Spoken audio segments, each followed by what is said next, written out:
All right, so this is my 1989 CNIF TX 175 bass boat. I, at the time, was not looking to buy a boat, but I was on Marketplace and I'm just bored flipping around. I came across this boat and it was $2,000 less at market value, so I scooped it up. Now, first thing that I installed on it was my trolling motor. This is the Minn Kota Tarova, and before I installed it, I checked out a couple other guys who installed theirs and learned from their trial and errors. A lot of them didn't like a lot of the wires that they had, so I drilled a couple holes. I put my power inside there and poked it out right here. And then also my foot pedal right here. I can pull this out, put my foot pedal anywhere on the deck that I want, and then I scoot it back in when I am don't want it on the deck. And it's funny with boats, it's like you could have the baddest outboard motor, but there's something else on your boat that you just dig. It could be something small, and that's what this is. This is my trolling motor stand. Flip it over, pull this pin, drop it, slide it off of the deck. And when you slide it off of the deck, it has a little low profile hitch up so you don't trip. So you undo the screw here, slide it off, and you go ahead and store it. Next thing is the speakers. Now, this boat had speakers on it prior, but they were in different locations. One of them was right over here, and I didn't like that. So these are Boss speakers. They were originally white. I painted them black and mounted them right there. And I will show you the headpiece.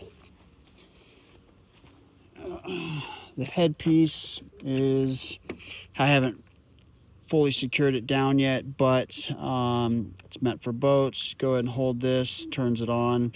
And one thing that I love about it is this quick off button. So obviously when you're bass fishing, you don't want your music going, you're going to scare the fish. But if I'm out there with my old lady just going from place to place, turn the music on real quick, hooks up to your Bluetooth. I think it's on.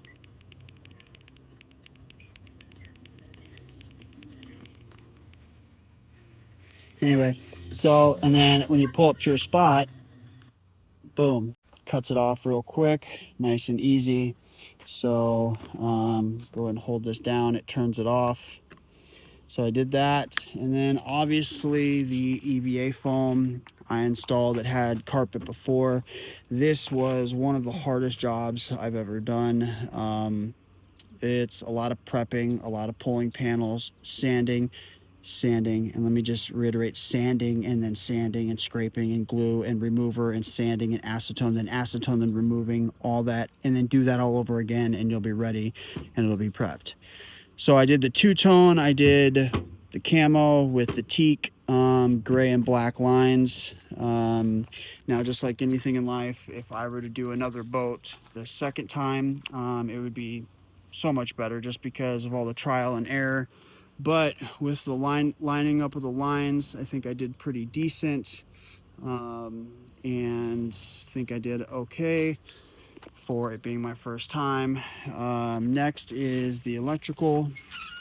Um, so I installed a new no-code charger on there. This is the isolator. It'll charge your batteries from your outboard motor through the alternator. You got your switch.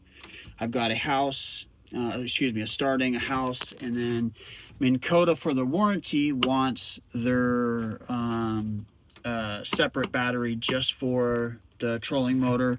These are all strapped in. I bolted all those in. Now, these both have trays, and this tray is on the way. So, in the comments, be easy. Oh, there's not another battery back there. Listen, okay? So, you were told. I got the NOCO battery charger there just for convenience. Pop that boy in.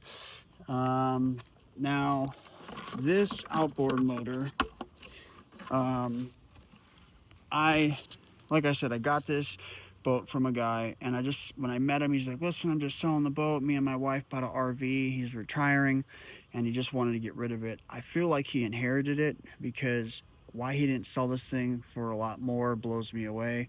But when I took the hood off, I'm looking at the carburetor, and I'm like, I'm like, dude, this thing looks brand new. I'm like, this gasket right here is I mean, it's like they're brand new, just rubbery, nice new gaskets, and a lot of the outboard was super clean.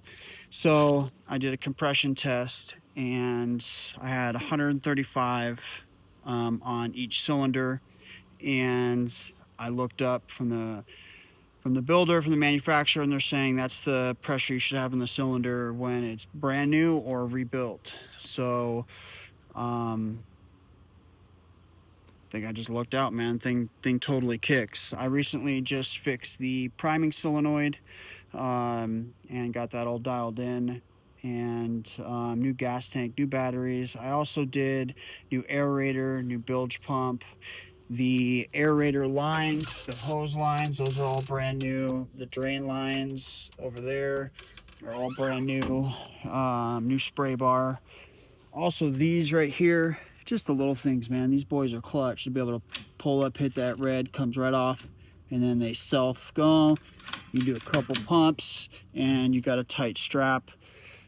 Pretty nice. I also put new brake lights on the trailer, and you know, absolutely love this boat, man. I've had tons of fun with it.